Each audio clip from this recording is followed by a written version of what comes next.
Subscribe करें और bell दबाएं ताकि कोई खबर रह न जाए।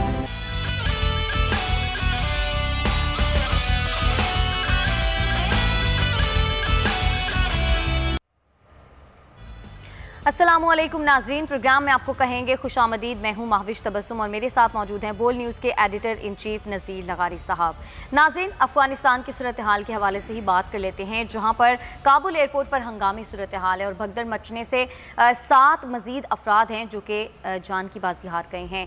अभी भी हज़ारों की तादाद में वहाँ पर ऐसे लोग मौजूद हैं जो कि अफगानिस्तान से जाना चाहते हैं दूसरे ममालिक की तरफ। और साथ साथ अमेरिका की अगर बात की जाए तो अमेरिकी हुकूमत की जानिब से काबुल एयरपोर्ट की कशीदा सूरत हाल को देखते हुए और दाइश के जो मुमकिना हमले के पेश नज़र अपने शहरियों को वहाँ जाने से अमेरिका ने रोका है और कहा है कि अभी वो एयरपोर्ट पर ना जाएं।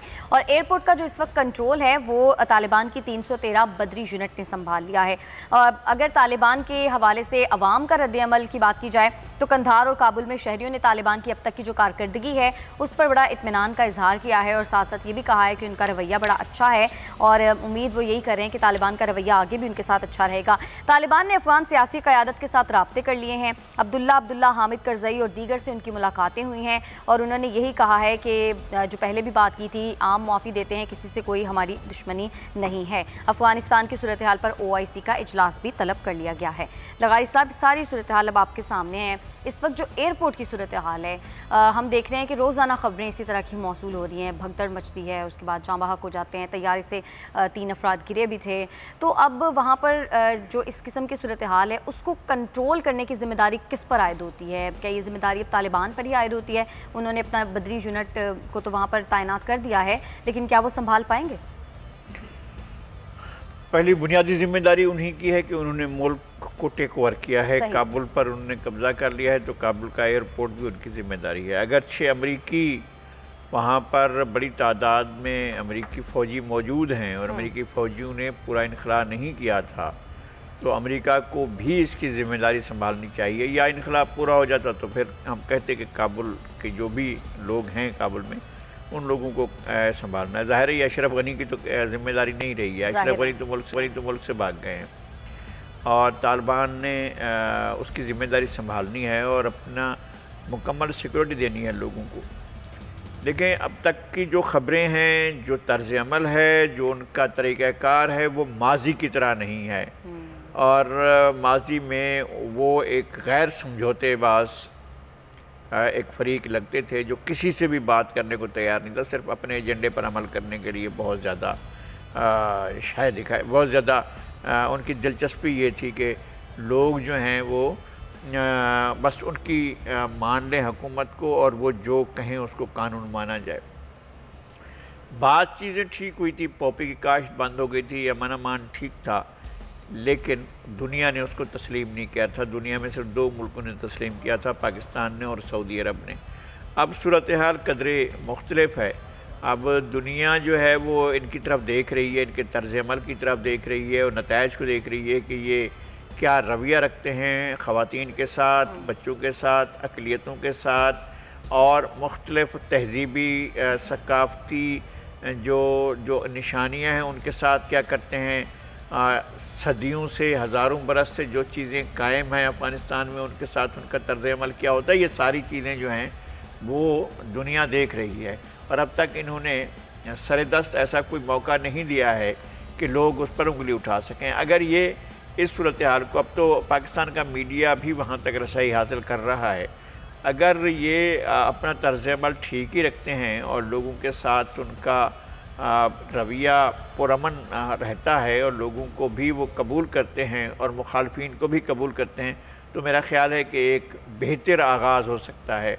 जिस तरह से उन्होंने ऐलान किया है कि हमारे बहुत सारे लोग ये बात भी कर रहे हैं कि तालिबान सिर्फ ये बातें ही कर रहे हैं, हकीकत में वो इस पर अमल नहीं करेंगे। अभी वो सिर्फ इसलिए बातें कर रहे हैं ताकि तमाम ममालिक उनको एक्सेप्ट कर लें। नहीं तो फिर क्या होगा?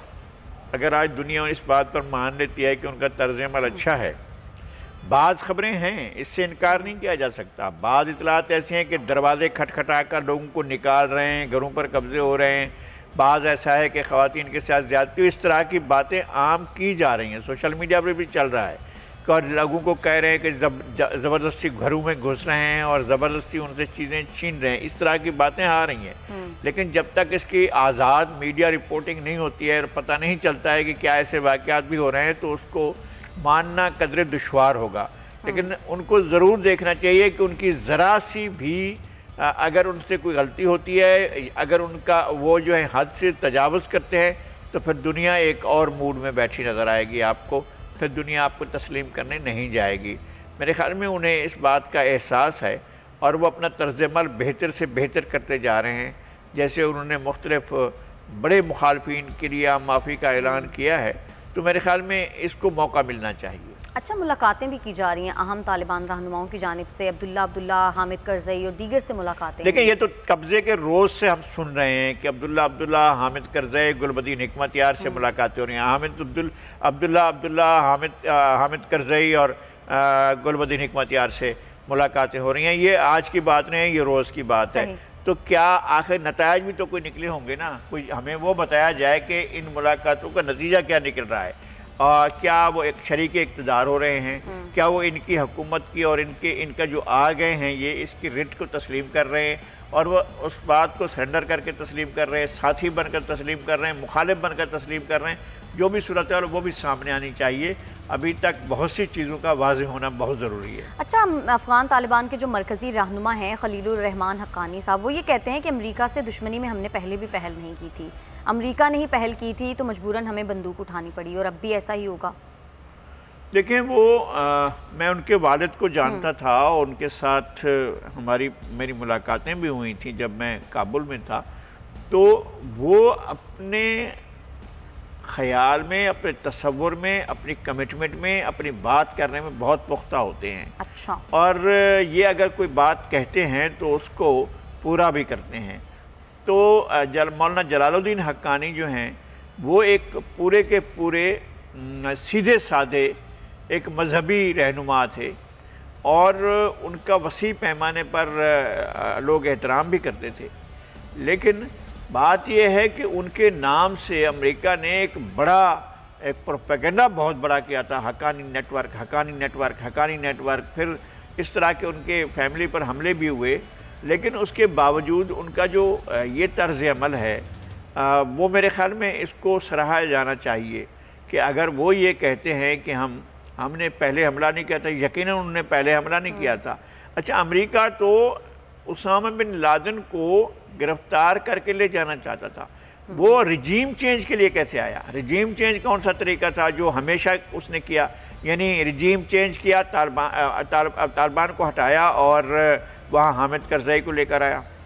इराक़ में गया, वहाँ सद्दाम हुसैन की रिजीम चेंज हुई और उसके बाद शाम में गया, नहीं कर सका।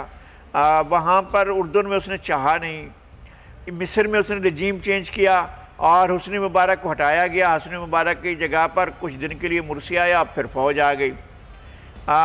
लीबिया में कर्नल कज़ाफ़ी को हटाया और अलजायर में तब्दीली लाए और दीगर ममालिक में इस तरह की तब्दीली लाए। तो उन तब्दीलियों से ट्यूनिस में तब्दीली लाए और ज़ैनुल आबिदीन अली को हटाया और वो तो सोना भी अपना साथ लेकर गया। मैं कहता हूँ कि इनको हटाने के बाद अगर सोसाइटी में प्रोग्रेसिव तब्दीली आई है, लोग मीडिया पर शेयर कर रहे हैं कि यमन अमेरिका के आने से पहले, अमेरिका के आने के बाद, मिस्र अमेरिका में आने से पहले, अमेरिका के आने के बाद, लिबिया अमेरिका के आने से पहले, अमेरिका के आने के बाद, शाम अमेरिका के आने से पहले, अमेरिका के आने के बाद, तो वहाँ तक खंडरात छोड़ दिए ना। अफगानिस्तान में भी खंडरात ही हैं हर जगह पर। तो आपने अगर खंडरात ही करना था, एक आदमी की गिरफ्तारी के लिए आप आ रहे थे और आपने खंडरात ही करना था, तो फिर आपका नुक्ता नज़र ये नहीं था, आपका तर्ज़ अमल ये नहीं था। आपने 70 साल तक लड़ाई लड़ी, लगभग 70 साल तक आपने कम्युनिज़म के ख़िलाफ़ और सोवियत यूनियन के ख़िलाफ़ जंग लड़ी और 30 साल तक जो आपने एक एक्सट्रीमिज़म को फ़रोग़ दिया था उससे के साथ आपने खुद लड़ाई लड़ी। हमारी गर्दन पकड़ कर कहा कि आप भी चलो हमारे साथ लड़ाई के अंदर। उस वक्त तो इस जंग को सब लोग कह रहे थे कि हमारी जंग है, हम ओनरशिप दे रहे थे। पाकिस्तान के अंदर जंग हमारी जंग थी बिल्कुल, और हमारी फ़ौज ने उस जंग को लड़कर उसको ख़त्म किया, दहशतगर्दी को। लेकिन अफ़गानिस्तान की जंग हमारी जंग नहीं थी और हमें ये तस्लीम करना चाहिए कि उस जंग से हमारा कुछ लेना देना नहीं था। शाह महमूद कुरैशी साहब ने अभी भी अल जज़ीरा को जो इंटरव्यू दिया, उन्होंने यही कहा है कि पाकिस्तान ने बहुत इल्ज़ामात बर्दाश्त कर लिए, अब मज़ीद इल्ज़ामात हम बर्दाश्त नहीं करेंगे, क्योंकि पाकिस्तान ने तो पहले ये मशवरा दिया था कि जो मुज़ाकरात का अमल है और साथ साथ जो इनखला का अमल है वो साथ साथ चलना चाहिए। वो कहते हैं हमारी बात नहीं मानी गई। देखें, अमेरिका ने अपने शेड्यूल के मुताबिक फैसला किया। आज एक वज़ीर साहब का ये भी आया हुआ है कि जनाब अमेरिका के कहने पर हमने अब्दुल गनी बिरादर को रिहा किया था। वो तो यहाँ पर कैद थे, उनको तो हमने पाकिस्तान में रखा हुआ था जब गिरफ्तार हुए थे। तो अमेरिका ने कहा था कि भाई यहाँ से रिहा करके भेज दो उनको। वो चले गए, फिर वहाँ से मुज़ाकरात का सिलसिला शुरू हुआ। दोहा में मुज़ाकरात की मेज़ बिछ गई और इस तालिबान एक तरफ बैठ गए और अमेरिका दूसरी तरफ बैठ गया। उधर से अशरफ गनी चीख रहा था कि हमसे बात ही नहीं हो रही है, और पाकिस्तान उसमें एक सहूलत कारी कर रहा था। तो उससे एक हालात तो उस तरफ गए कि अमन हुआ और अमेरिका का इनखला हुआ, लेकिन अमेरिका के इनखला के बाद इन तो एक तरफ रह गया, खला वहीं का वहीं है। खला मौजूद है। खला जब तक एक पायदार, मुस्तहकम और एक अमन कायम करने वाली हुकूमत का क़याम नहीं होता है, तब तक ये खला मौजूद रहेगा, और खला जब भी बढ़ेगा तो उसमें मसाइल और मुश्किलात और तकलीफ़ें बढ़ती चली जाएंगी। सही। अच्छा, OIC ने सऊदी अरब की दरख्वास्त पर हंगामी इजलास तलब कर लिया है। आपको लगता है अब कोई हल निकल सकेगा इस मसले? बहुत देर की मेहरबान, आते आते बड़ी देर कर दी, और OIC का ये काम नहीं था। OIC को फोर फ्रंट पर होना चाहिए था, अपना किरदार अदा करना चाहिए था। आप हमेशा देखते रहते हैं दाएं बाएं, ऊपर नीचे, इधर उधर, यूरोप अमेरिका फिर का फैसला करते हैं कि जी अब OIC का इजलास होना चाहिए, फिर आप बुलावा देते हैं लोगों को। पानी सर से गुजर चुका होता है। और अब भी OIC क्या करेगी? OIC के लोग बैठेंगे यहाँ सब लोग अपने अपने जहाज़ों पर बैठकर वहाँ तशरीफ़ लाएंगे, जद्दा में या किसी भी शहर में बैठ जाएंगे, और बाद में एक एलामिया जारी करेंगे कि जनाब 6 सत्रों का ये एलामिया है, देखें हम अमन चाहते हैं, खैर चाहते हो। भाई सब चाहते हैं, आप अमली तौर पर क्या करेंगे? ये जो एजेंडा जारी करें उसमें होगा क्या अल्टीमेटली? कि भाई हम तालिबान के साथ जाकर मुज़ाकरात करेंगे, उनको कहेंगे कि जनाब बैठ जाइए, आप ये चीज़ें मान लीजिए, या आप किसी और को कहेंगे। आपके वहाँ बैठने का आमदन, गुफ्तन, निशस्तन, बर्खास्तन होगा क्या? अब बातें करेंगे, आएंगे, बातें करेंगे, गुफ्तगू करेंगे, नतीजा क्या होगा? फिर उठ जाएंगे, उठकर कपड़े झाड़ते हुए चले जाएंगे। अच्छा जी ये कर लो, 6 सत्रों का एक बयान जारी कर। अच्छा, तालिबान को एक्सेप्ट करने के हवाले से लगाई साहब, पाकिस्तान का अभी तक कोई वाज़ेह मौक़िफ़ सामने नहीं आया। क्या पाकिस्तान कंफ्यूज्ड है, या पाकिस्तान अभी देख रहा है कि हालात के पेश नज़र क्या फैसला करना है? पाकिस्तान कैसे एक्सेप्ट करेगा? पाकिस्तान का सफारतखाना खुला हुआ है, दुनिया बाहर से लोग वहाँ पर आ रहे हैं। रास्ता अगर एक ही मिल रहा है तो एक ही रास्ता इस्तेमाल हो रहा है कि पाकिस्तान का वीज़ा लगवाते हैं, पाकिस्तान आ जाते हैं, पाकिस्तान से फिर उन्हें अपनी मंजिल की तरफ जाना होता है। जहाँ भी चला जाएँ वो अपनी दुनिया के किसी भी मुल्क में चले जाएँ। हमारा ऑफिस खुला हुआ है अगर, तो हम क्या एक दफ़ा फिर नए सिरे से ऐलान करेंगे जनाब हमने तस्लीम कर लिया है? उस दिन जिस दिन टेक ओवर हुआ, वहाँ का एक बड़ा रवफ़द यहाँ आया, यहाँ वज़ारत ख़ारिजा में मुलाकातें हुई और लोगों से मुलाकातें हुई हैं, मुलाकातों के बाद वापस चले गए। तो और कौन सा तरीका होगा? बाकायदा उसके लिए लोग किसी चबूतरे पर चढ़कर ऐलान करना होगा कि जनाब तो हमने तस्लीम कर लिया, तस्लीम किया हुआ है। नहीं, मैं ये नहीं कह रहा हूँ, ये हमें समझना चाहिए ना। ठीक है। अच्छा, लेकिन लगाई साहब, अमरीकी थिंक टैंक जो है वो अपने लोगों को किस तरह से समझाएगा, कैसे एक्सप्लेनेशन देगा कि 20 साल उन्होंने एक जगह पे जंग लड़ी और एंड पे वो हार गए? लेकिन जंग लड़ने वाले कौन थे? जंग मुसल्लत किसने की? किसने कहा ये क्रूसाइड वार है? किसने कहा हम सलीबी जंग शुरू करने जा रहे हैं? कुछ ढकी छुपी बात नहीं थी। नेशनल हुक पर, धोकप पर, दुनिया के सामने जॉर्ज बुश जूनियर ने कहा था कि ये जो जंग है ये हमारी सलीबी जंग है। 1000 साल के बाद उनको याद आया कि हमने दोबारा सलीबी जंग लड़नी है, और वो सलीबी जंगें कोई 100-200 साल तक चलती रही थी। तो क्या ये 200 साल तक हमारे साथ यही खेल खेलते रहेंगे? कभी आएंगे कभी जाएंगे? ये तरीक़ाकार अख्तियार किया जाएगा? मेरे ख्याल में अमेरिका ने अपने आप को एक गैर जिम्मेदार सुपर पावर के तौर पर साबित किया है, और उसने अपने मुल्क के लोगों के लिए मसाइल पैदा किए हैं। क्या ऑप्शन छोड़ा है जनाब जॉर्ज बुश जूनियर के बाद जो लोग आते रहे हैं? ओबामा आए, ओबामा के बाद ये हजरत डोनाल्ड ट्रंप है, अब जो बाइडन है। आपने दुनिया को ऑप्शन क्या दिया है? ले दे के अब ये ऑप्शन दिया है कि जो बाइडन की छोड़कर लोग जो है फिर देखें डोनाल्ड ट्रंप की तरफ, जिस तरह से वो लबुल हिजा अख्तियार कर रहे हैं। यानी ये जब पिटी सियासत हुआ करती थी थर्ड वर्ल्ड की कंट्रीज में वो सियासत अब अमेरिका में होने लगी है।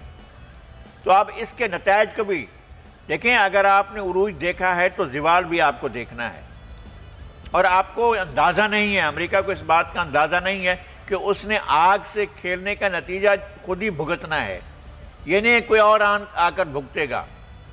आप ये समझते हैं कि आप ही दुनिया में वाहिद सुपर पावर है।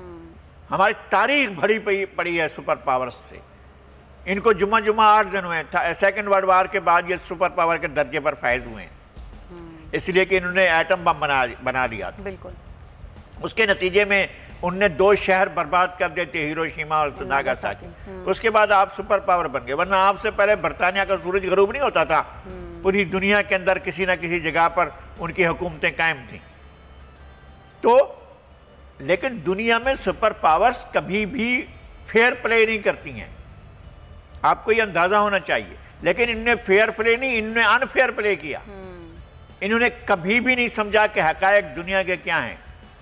दुनिया लोगों ने लोगों को, इंसानों को, ज़मीनों को, लोगों ने खेतों को, खलियानों को, फैक्ट्रियों में खतरा डाला था।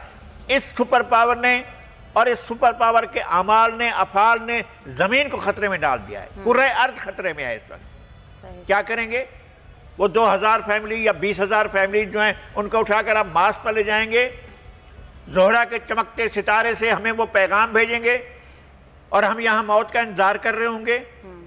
अब ये बाकी रह गया है। मेरे ख्याल में इस दुनिया को अमन चाहिए है, और अमन के लिए सबसे बड़ा किरदार सुपर पावर का होता है। अगर अमेरिका अब भी अपने आप को ये समझता है कि वो सुपर पावर है, अगर वो ये समझता है कि हम मिलिट्री के एतबार से अब भी यूनिपोलर वर्ल्ड है, तो फिर आपको जिम्मेदारी से सोचना होगा। गैर जिम्मेदारी का रास्ता एक ही है और उसकी मंजिल एक ही है गैर जिम्मेदारी की, वो तबाही और बर्बादी के अलावा और कुछ भी नहीं है। सही। अच्छा, तो फ़लस्तीन के हवाले से लगाई साहब बात कर लेते हैं। कश्मीरियों पर तो जो जुल्म है वो जारी है, और भी जुल्म हम हमेशा से सुनते आ रहे हैं। इसराइल ने एक बार फिर से फ़लस्तीनियों से झड़प के बाद गज़ा पर फ़ज़ाई हमला किया। 41 फ़लस्तीनी हैं जो कि शहीद हो गए हैं। तो क्या कश्मीरियों की तरह फ़लस्तीनी भी हमेशा इसी तरह से बेचारे मरते रहेंगे, ज़ख्मी होते रहेंगे? देखिए, ये एक और नासूर है इसराइल, जो दूसरी आलमी जंग की पैदावार है। और ये तमाम यूरोप और सुपर पावर्स ने मिलकर, पहले वो खुद कहते हैं कि जनाब जर्मनी में 60 लाख यहूदियों का मर्गे अम्बो हुआ, मुसलमानों ने नहीं किया था, आपके सिस्टम ने किया था, आपकी नाजी पार्टी ने किया था, आपने किया था। ये जो मोदी और नाजी लड़ रहे थे उनके नतीजा ये निकला था। उसका खमियाजा हमें क्यों भुगतना पड़े, फ़लस्तीन को क्यों भुगतना पड़े, इस्लामी दुनिया को क्यों भुगतना पड़े? कितनी हौलनाक बात है कि आपने मुसल्लत कर दिया उन पर, और आए रोज इस तरह की सूरत हाल पैदा होती है। हर दफा एक ब्लैक सितंबर होता है, हर दफा एक ब्लैक सितंबर होता है। आप कत्लेआम करते हैं। घर पे उर्दन पर वो कब्रें अब भी मौजूद हैं, जो इज्तिमाई कब्रें बनाई गई। लबनान में वो, बैरूत में अब भी वो कब्रें मौजूद हैं जो साबरा और शीतला के कैंपों में जो कत्लेआम किया आपने फ़लस्तीनियों का। तो एक गैर जिम्मेदार, और सुप्रीम कोर्ट वहाँ की शर्मनाक सुप्रीम कोर्ट, मैंने दुनिया में ऐसी सुप्रीम कोर्ट नहीं देखी जो इसराइल की सुप्रीम कोर्ट। इसराइल की सुप्रीम कोर्ट कहती है कि आप इनकी लाशें दफन करने के लिए वापस ना लाएं, इनको ना दें फ़लस्तीनियों को, बल्कि इसको बारगेनिंग चिप के तौर पर इस्तेमाल करें। आप सौदेबाजी के लिए ये इलाका छोड़ दो, हम आपको लाश वापस देंगे, वरना हम लाश वापस नहीं देंगे। ये है वो तरीक़ाकार। इसराइल की सुप्रीम कोर्ट ये कहती है। शर्म आनी चाहिए इस बात में। ये दुनिया का महज़ब, और अमेरिका उसकी सरपरस्ती करता है। और ये डोनाल्ड ट्रंप ने जाकर अपना कैपिटल तल अवीव से उठाकर बैतुल मुक़द्दस में ले गया था। ये अपने आप को समझते हैं दुनिया में अमन कायम कर रहे हैं। ये बंदूक के साथ, कलेशनकोव के साथ, बम के साथ, बड़े बम के साथ, एटम बम के साथ, इस तरह से ये अमन कायम करेंगे, और इस तरह से ये इनके पास अमन करने का तरीका है। उनने फ़लस्तीन को तो खंडर बना दिया ना। बिल्कुल। क्या किया है इंडिया में? 2 साल से लोग कर्फ्यू में रह रहे हैं। किसी इंसान का, किसी आलमी इदारे का ज़मीर जागता है? कभी उनको वो सोचते हैं कि क्या हो रहा है वहाँ? तो पता भी नहीं है वहाँ हो क्या रहा है, कोई भी नहीं जानता। और कहाँ किसी को रसाई नहीं है। बदमाशी को रसाई है, जो इंडिया की बदमाशी है, और वहाँ इसराइल की बदमाशी को रसाई है, लोगों को रसाई नहीं है। सर, कश्मीरियों के ऊपर जुल्म की बात हो या फिर फ़लस्तीन के ऊपर जुल्म की बात हो, कुछ अरसा ये चीज़ मीडिया के अंदर बहुत ज़्यादा हाईलाइट होती है, इस पर बात की जाती है, उसके बाद ऐसा लगता है जैसे चीज़ें नॉर्मल हो गई हैं। वहाँ पर चीज़ें नॉर्मल नहीं हुई होती, लेकिन बात भी नहीं हो रही होती उस तरह से उस बारे में। इसकी जिम्मेदारी इस्लामी दुनिया पर होती है।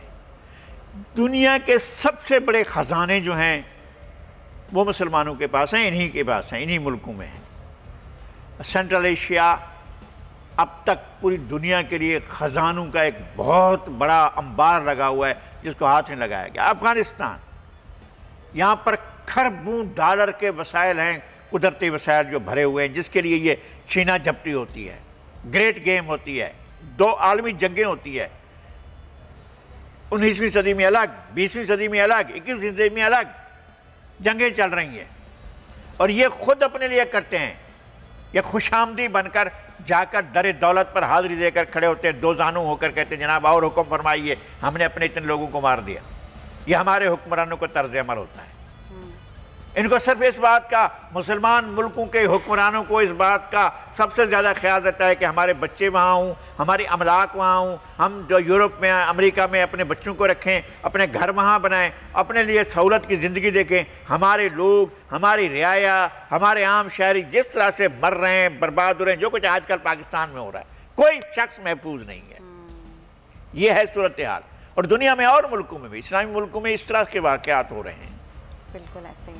चलें हम लोग ब्रेक ले लेते हैं, बाद हमने बात करनी है कोरोना वायरस के हवाले से। नाज़रीन, मुल्क में कोरोना से मजीद 75 अफराद हैं जो कि जान से हाथ धो बैठे हैं, और एक और doctor, flight lieutenant doctor Mahanoor Farzand, बहुत यंग डॉक्टर, उनकी भी कोरोना की वजह से आज डेथ हो गई। इस हवाले से बात करेंगे, लेकिन ब्रेक के बाद।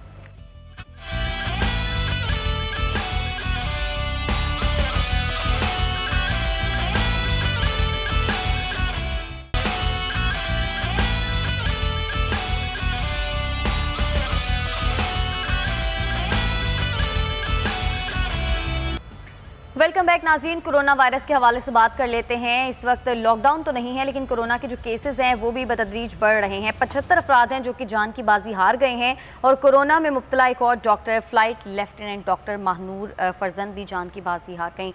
वैसा बहुत यंग डॉक्टर थी, फ्लाइट लेफ्टिनेंट थी, और वो भी कोरोना के बाइस उन्होंने वैक्सीनेशन भी नहीं लगवाई हुई थी, क्योंकि ज़ाहिर है वो हामला थी। यही मालूम हुआ है कि वो उम्मीद से थी, और ज़्यादा उम्र नहीं थी, नौजवान थी और बच्ची थी। वो इतने बड़े सानहे का, ज़ाहिर ज़िंदगी जब नहीं रहती है तो सानहे को तो ये नहीं कहा जा सकता इतना बड़ा है या छोटा बड़ा है। वो तो ज़िंदगी के आखिरी सानहे से गुजरी हैं, और कोरोना को हमारी आबादी का एक बड़ा हिस्सा अब तक सीरियस नहीं ले रहा है। ये बहुत अफसोस की बात है, और लोगों को हर चीज़ की पड़ी है, कहीं मेरा कारोबार ना हो जाए, कहीं फ़लाँ चीज़ ना छूट जाए, लेकिन लोग जो SOPs मामूली चीज़ें हैं उनको नहीं इख्तियार करते हैं, और जो आराम से इससे बचने की कोशिश कर सकते हैं वो नहीं करते हैं लोग। ये एक अजीब मरहला है कि हमारी सोसाइटी के अंदर ज़िंदगी के ख़तरे को भी ख़तरा नहीं समझा जाता है। ये बहुत तकलीफ देता है। बिल्कुल। अच्छा लगा साहब, महकमा तालीम सिंध ने स्कूल्स जो हैं वो ताहुकुम सानी बंद रखने का नोटिफिकेशन जारी कर दिया। पहले कहा जा रहा था शायद 30 अगस्त से खुल जाएंगे, लेकिन अब कह रहे हैं कि पता नहीं कब तक बंद रहेंगे। तो स्कूल्स बंद रखना क्या ये राइट ऑप्शन है? नहीं, ऑप्शन तो ठीक नहीं है, लेकिन जब हमारे यहाँ इसकी शरह इतनी बढ़ी हुई है बाकी पाकिस्तान से, पाकिस्तान में जो शरह है ज़्यादा से ज़्यादा दूसरे किसी सूबे में उससे दुगनी यहाँ पर है शरह उसकी, तो उसका क्या रास्ता निकलता है? हुकूमत कौन से ऑप्शंस ले? हुकूमत को ये ज़रूर सोचना चाहिए कि एक तो हमारे यहाँ जो तालीम का शोबा है उसकी हालत बहुत बुरी है, और उसके साथ अगर बच्चों को तालीम नहीं मिलती है, ये 2 साल जो चल रहे हैं बच्चों ने बहुत बुरे दिन देखे हैं। हमें कोई ऐसा इंतज़ाम ज़रूर करना चाहिए कि बच्चों का सिलसिला जारी रहे। एक ऐसी सोसाइटी में जो अफरा तफरी का शिकार हो, जहाँ पर किसी कानून को फॉलो ना किया जाता हो, सोसाइटी के लिए जो भी आप SOP बनाएं उसको फॉलो ना किया जाता हो, तो इसको कैसे, ये बहरहाल हुकूमत की ज़िम्मेदारी है कि वो तालीम, वो लोगों को तालीम से महरूम ना करे, और एक ऐसा कोई तरीक़ाकार अख्तियार करे जिससे बच्चे अपनी तालीम को जारी रख सकें। हैदराबाद प्रेस क्लब के बाहर जो तलबा और तालिबात हैं वो एहतजाज कर रहे हैं, वो कह रहे हैं कि नहीं जी स्कूल खोले जाएं, इतनी देर तो नहीं आप स्कूल बंद रख सकते। और जब लगाए सब सवाल ये, जब मॉल्स खुले हुए हैं, मार्केट्स खुली हुई हैं SOPs के तहत, तो स्कूल्स को क्यों नहीं SOPs के तहत खोला जा सकता? जाहिर है जब मार्केटें खुली हुई हैं, आप डरते हैं कि कारोबार करने वाले हड़ताल करेंगे और आपकी बात नहीं मानी जाएगी। इस बात से अगर ताजरों का, अगर कारोबारी अफराद का, दुकानदारों का प्रेशर लेते हैं, शादी हालों का प्रेशर लेते हैं, तो फिर आपको ये प्रेशर भी कबूल करना चाहिए। और प्रेशर के तौर पर नहीं, बल्कि वो सबसे बेहतरीन जगहें दो बता रहा हूँ मैं आपको। एक मसाजिद, इबादत गाहें, और दूसरे स्कूल हैं जहाँ आप मुनज़्ज़म SOP पर पाबंदी करवा सकते हैं। आप बाज़ार में नहीं करवा सकते, शॉपिंग मॉल में नहीं करवा सकते, वहाँ पर आप हर वक्त नहीं। लेकिन जहाँ पर डिसिप्लिन का एक अपना मैकेनिज़्म मौजूद है, जहाँ टीचर मौजूद है, क्लास मौजूद है, हर चीज़ मौजूद है, वहाँ पर आप डिसिप्लिन नाफिज करना और SOP को नाफिज करना कोई मुश्किल नहीं है, आप कर सकते हैं। मस्जिद में इमाम साहब हैं मौजूद, और वहाँ पर जो लोग भी मौजूद हैं वो SOP को अख्तियार कर सकते हैं। जहाँ SOP को अख्तियार किया जा सकता है, मसाजिद में तो अब भी नमाजें हो रही हैं ना। गुज़श्ता रोज़ जो उससे एक दिन पहले जो है जुम्मा था, लोगों ने नमाज़ पढ़ी। अगर वो भी हो सकता है तो आप क्लासों के लिए भी कोई SOP बनाकर उस पर फॉलो कराएं। स्कूल्स एसोसिएशन ने तो कह दिया है कल यानी 23 अगस्त से वो आउटडोर क्लासेस देना शुरू कर देंगे। वो ये कहते हैं हम पार्क्स में क्लासेस दे देंगे, हम किसी भी जगह पर आउटडोर क्लासेस देना शुरू कर देंगे। हमें लोगों ने एहतजाजन आखिरी तरीका अख्तियार किया है। हुकूमत को इस पर गौर ज़रूर करना चाहिए। क्या सिर्फ स्कूलों को ही बंद करने से आप कोरोना पर काबू पा सकते हैं? तो ये बात समझ में आने वाली नहीं है। जब आप कारोबार करने की इजाज़त दे रहे हैं, जब शॉपिंग मॉल्स खुले हुए हैं, जब मार्केटें खुली हुई हैं, जब ट्रैफिक आपका खुला हुआ है, माय गॉड जो कराची का ट्रैफिक होता है वो तो आप हैरान होंगे कि किस तरह से लोग सफ़र कर रहे होते हैं। वो तक जिस तरह से चंद 4-8 बसें चल रही हैं इतने बड़े शहर के अंदर, उनकी छतों पर, पैदानों पर, उसके दरवाज़ों पर, यानी पूरी बस की गुंजाइश, जितने लोग तो सिर्फ इधर उधर लटके हुए होते हैं, तो उसके बावजूद अगर वो सफ़र कर रहे हैं तो फिर आप स्कूल में क्लासें भी चलाने की इजाज़त दें। बिल्कुल। अच्छा सर, कल हम एक ख़बर डिस्कस कर रहे थे, वो जो चिंची रिक्शे में सवार खातून के साथ हुई थी, दोनों मुल्जिमान को शनाख्त के बाद अब गिरफ्तार कर लिया है पुलिस की जानिब से। आपको लगता है कि सज़ा भी होगी इस तरह की कि दोबारा कभी किसी का? देखिए, हमारी शिकायत ही हमारे जुडिशल सिस्टम से है ना, हमारी शिकायत जुडिशल सिस्टम के साथ है। जुडिशल सिस्टम हमारा डीप फ्रीज में पड़ा हुआ है, और डीप फ्रीज जो है वो सिर्फ पिटी इंटरेस्ट का डीप फ्रीजर है, उसके अंदर पड़ा हुआ है। आप जा नहीं सकते हैं वहाँ पर। किस तरह से जाकर आप इंसाफ के लिए आप जाकर शहादतें करेंगे? आपका पूरे का पूरा इन्वेस्टिगेशन सिस्टम जो है वहाँ पर जहालत के अंबार रखे हुए हैं। वहाँ पर लोगों के अंदर इतनी इस्तात नहीं है कि कोई एक केस भी प्रॉपरली इन्वेस्टिगेट होता हो। फिर एक हमारा मीडिया ये भी इन्वेस्टिगेटर बना हुआ है। ऐसा लगता है कि मुलजिम को पकड़ कर FIR दर्ज करने, इन्वेस्टिगेट करने, प्रोसिक्यूशन करने, और उसके बाद जो है ट्रायल करने, फिर फैसला भी सुना देते हैं। हम कहते हैं लगाओ भाई फांसी, अब तो हमने कह दिया है। मैं कहता हूँ कि ये काम कोर्ट्स के और उन इदारों के करने के जिन्होंने लोगों को इंसाफ देना है। ये खुली बात है, आप गवाहियाँ ले लें। अब क्यों केस, अगरचे मैं इस बात के ख़िलाफ़ हूँ कि ख़ुसूसी अदालतें हूँ, आप केस टू केस अदालतें बना दें। भाई हिरासमेंट की अदालतें ये हैं, बच्चों के साथ ज़्यादती की अदालतें ये हैं। इन अदालतों के अंदर इंसाफ का ये तरीक़ाकार होगा। आप ज़्यादा जितने चाहें आप लोग कर सकते हैं। आप बहुत से शोबों में आप इन्वेस्ट करते हैं, आप लॉ के अंदर इन्वेस्ट नहीं करते हैं। फिर आपके वकला की क्या होता है? वकील जाता है, उसने 6 पेशियाँ ले रखी हैं, 6 जगह पर उसने पेश होना है। वो वकील क्या करता है, जाकर दरख्वास्त लगाता है जी ये केस अगली तारीख, जाकर वो पेशकार के कान में कहता है आज पेशिया लगा हुआ था ना, इसको अगले महीने की 26 तारीख को कर दें। वो भाई ये केस हुआ नहीं, बंदा बैठा हुआ है बाहर, उसको पता नहीं है। वकील साहब आए, डेट लेकर चले गए, वो बाहर बैठा हुआ है, उसको बताया जाएगा 1 बजे जनाब केस लग गया, आपकी पेशी होगी अब अगले महीने की 26 तारीख को। वो तो दबाव हो गया, नहीं सुना जाता है। कोई भी केस नहीं सुना जाता है। उसका सबब ये होता है कि अभी तक जज तक मामला जाने से पहले ही यहाँ पर मामलात हो जाते हैं। और जो ग्रेटर इकबाल पार्क में हुआ था उसमें भी 66 मुलजिमान गिरफ्तार किए गए हैं। लेकिन उसमें लगाई सब एक चीज़ ये आ रही है, कल एक 71 साल बुजुर्ग को भी पकड़ लिया था, बाद में पता चला तो उनको छोड़ दिया। अब इतने सारे 300 से 400 अफराद थे, ऐसा नहीं होगा कि बहुत सारे बेगुनाह भी पकड़े जाएंगे इसमें? देखें, बेगुनाह अगर वहाँ हैं और अगर कैमरे में 70 साला जो बुज़ुर्ग हैं वो जोश ईमानी में या जोश गैरत में अगर वो कानून को हाथ में लेते हैं तो कानून को तो अपनी कार्रवाई करनी चाहिए। नहीं, उनको छोड़ दिया था बाद में। मैं कह रहा हूँ कि छोड़ दिया होगा उनकी बुजुर्गी का ख्याल करके। सवाल यह है कि नहीं हुआ ना, वो थे ही नहीं। अच्छा, नहीं थे तो उनको ज्यादती से पकड़ा तो पुलिस से पूछना चाहिए कि भाई आपने क्यों ऐसे पकड़ा। इतने सारे अफराद जब होंगे तो ऐसे में तो बहुत सारे ऐसे लोग ऐसे होंगे जो अब हम अगर ना पकड़े जाएं तो भी हम रोएंगे, अगर पकड़े जाएं तो भी हम रोएंगे कि गलत पकड़े गए हैं, और अगर नहीं पकड़े जाते तो फिर बैठे पुलिस फेल हो गई है, ये तो काम ही नहीं करती है, जाहिल लोग हैं, इनको 400 बंदे भी पकड़ना नहीं आता है, हम बैठकर इस पर लाठी ले रहे होंगे। अगर उनने पकड़ना शुरू 400 वो हों तो सही ना, जो वाकई में जिम्मेदार हैं बेचारे। तो जितने कैमरे में हैं आप उनको कहेंगे जी इनको पकड़ो, जो कैमरे में आ रहे हैं, जो कैमरे में नहीं आ रहे हैं शनाख्त कराएं, और उसमें जो आपके कैमरे की जद में आकर आपके सामने आ रहा है उसको पकड़कर बिठा दें, बाकी लोगों को छोड़ दें। उस लड़की, वो जो लड़की है वो शनाख्त परेड करेगी ना, वो सबको शनाख्त करेगी। तो ये कैसे आप ये कैसे सोच सकते हैं कि मेरे जहन में वो बंदा खड़ा होगा जिसको मैंने देखा होगा? अपने कोई भी बंदा ट्रॉमा में क्या अपनी बचाने का ख्याल रखेगा या शक्लें याद करेगा, इसको मैंने याद रखना है, इसको मैंने याद रखना है, इसको मैंने याद रखना है, उसके जहन में ये शक्लें याद रह जाएंगी। भाई आपका कैमरा दिखाता है, उसकी फोरेंसिक रिपोर्ट बनवा रहे हैं कि यार ठीक है कि नहीं है ठीक, अगर ठीक है तो फिर बिस्मिल्लाह पकड़ लें आप।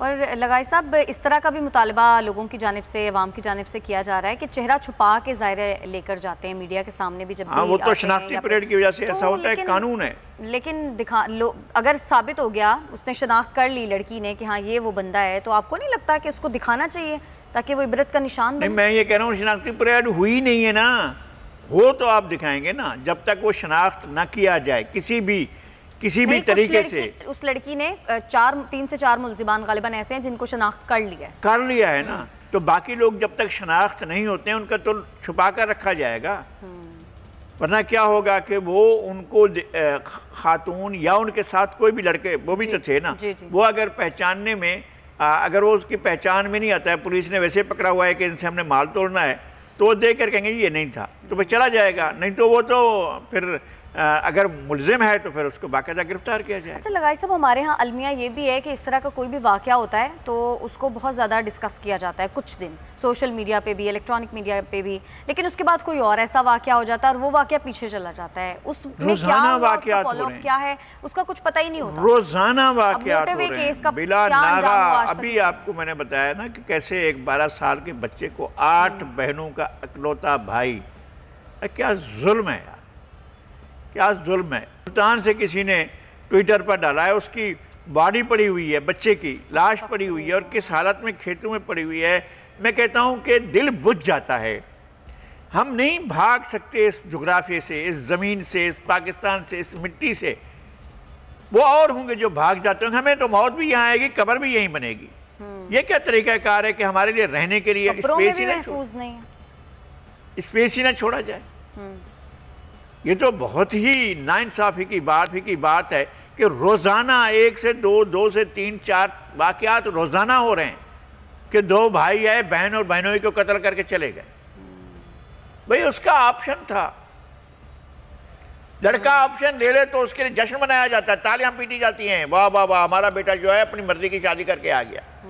ठीक है, चलें ब्रेक ले लेते हैं। ब्रेक से जब हम वापस आएंगे तो कुछ नादरा के निज़ाम के हवाले से बात करेंगे। जदीद निज़ाम मुतारिफ करा दिया है नादरा की जानिब से। अब एक SMS के ज़रिए आप ये पता कर सकते हैं कि आपके ख़ानदान में कहीं कोई गैर मुतल्लिका शख्स तो ऐड नहीं है। क्या है ये जदीद सिस्टम, इस पर बात करेंगे, साथ रहिएगा।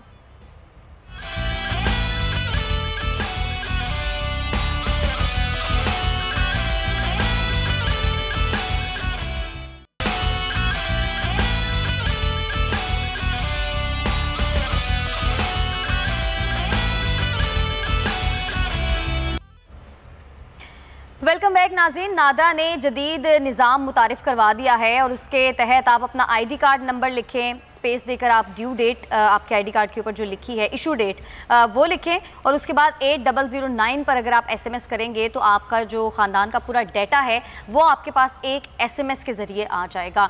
तो अगर उसमें कोई भी ऐसा फ़र्द जो कि गैर मुतल्लिका है, आपके ख़ानदान का नहीं है, तो आप रिप्लाई में A1 लिखकर अगर आप सेंड करेंगे तो उसके बाद नादरा का कोई भी नुमाइंदा आपसे कांटेक्ट करेगा और उसकी सारी जो डिटेल है, उसकी जो सारी इन्वेस्टिगेशन है वो की जाएगी। लगाई साहब, बड़ा अच्छा जदीद निज़ाम मुतारिफ बस आपने ये कर दिया, वरना मैं तो चेक कर रहा था देख रहा था, कर चुकी हूँ और ये वाकई में बिल्कुल सही है कि अगर चलें, पूरे खानदान का नाम ख्याल है कि इस तरह से आप वेरीफाई कर सकते हैं। देखें, नादरा ने एक अच्छी चीज़ ईजाद की है, एक अच्छी चीज़ आपको इख्तरा दी है कि आप अगर ये मालूम करना चाहते हैं कि आपकी फैमिली में किसी और ने तो उसी आपके एड्रेस पर, आपके घर में या आपके किसी भी तरीके से आपकी फैमिली में तो नहीं शामिल हो गया है, और तो फिर आपके लिए आइडेंटिफाई करना आसान होगा और नादरा बता सकेगा कि जनाब आप इतने लोग हैं, अगर पूरे के पूरे ठीक हैं तो ठीक है, अगर आप देखते हैं कोई अजनबी आ गया है तो फिर आप नादरा को बताएंगे। 1 लिखकर रिप्लाई करेंगे आप, फिर नादरा का जो नुमाइंदा है वो कांटेक्ट करेगा। बिल्कुल ऐसा है।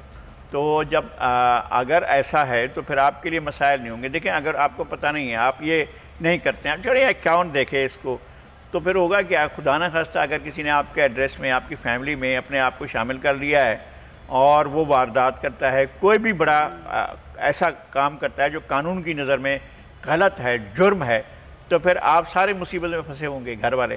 तो बेहतर ये है कि आप मालूम कर लें, जिस तरह तरीक़ाकार बताया गया है कि 8009 पर अपना नंबर टाइप करें, स्पेस दें, फिर उसके बाद डेट जो इशू आपके कार्ड के इशू होने की जो डेट है वो डालें, फिर उसके बाद देख लें कि आपके सामने डिटेल आ जाएंगी, और अगर कोई गड़बड़ है तो फिर 1 आप करके उसके बाद फिर आप नादरे वाले आपसे खुद कांटेक्ट करेंगे। ये बहुत आसान तरीका है और मैं आधा कर चुका था तो मुझे जो है इन्होंने महवेश ने कहा कि जी प्रोग्राम को आगे चलाते हैं, तो ये प्रोग्राम फिर आगे चल रहा है। मैं देख लूँगा कि हम लोग सारे के सारे अपने ही घर वाले हैं या कोई जो है नकब लगा कर आया इस तरह को, तो हम उसको भगा देंगे। बिल्कुल। अच्छा लगाई साहब, लाड़काना से मेरे पास एक खबर है, आवारा कुत्तों के एक ही घर के 4 बच्चों समेत 20 अफराद जख्मी हो गए। मकामी जो अफराद है वो कहते हैं कि पूरा दिन आवारा कुत्ते गलियों में घूमते रहते हैं, लेकिन हुकूमत कोई इकदाम नहीं करती इनको मारने का। हुकूमत को क्या करना चाहिए?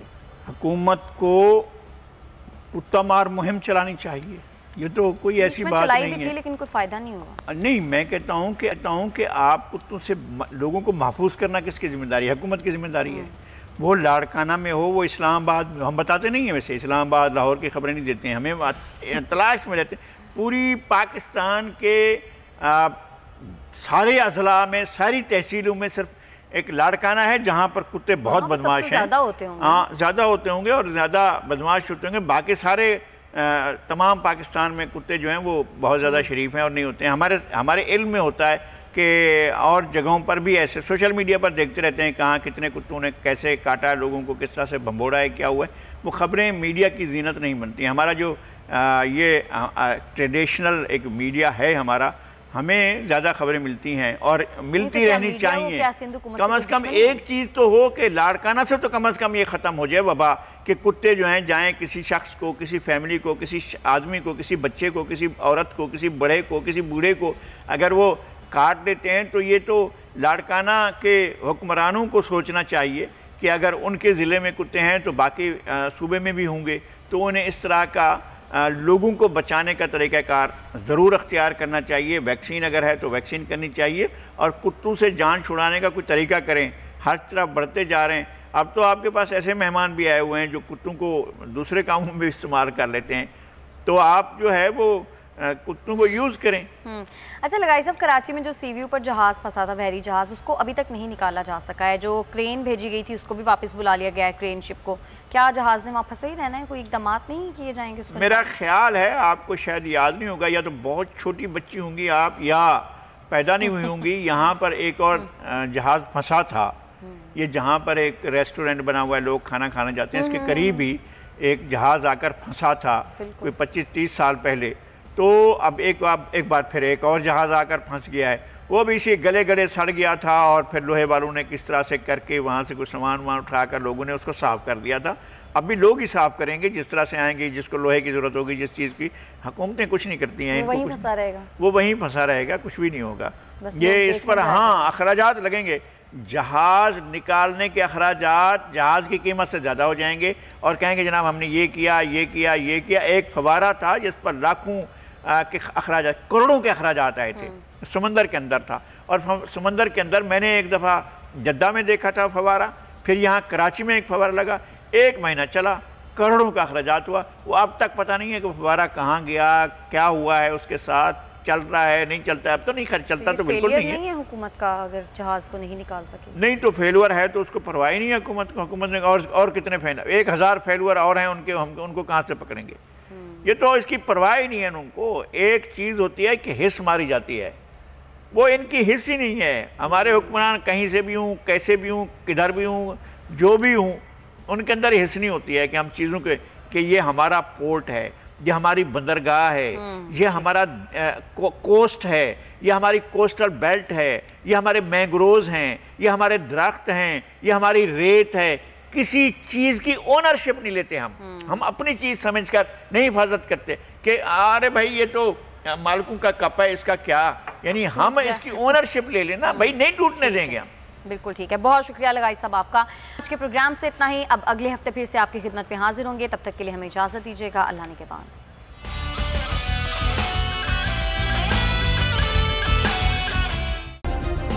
सब्सक्राइब करें और बेल दबाएं ताकि कोई खबर रह न जाए।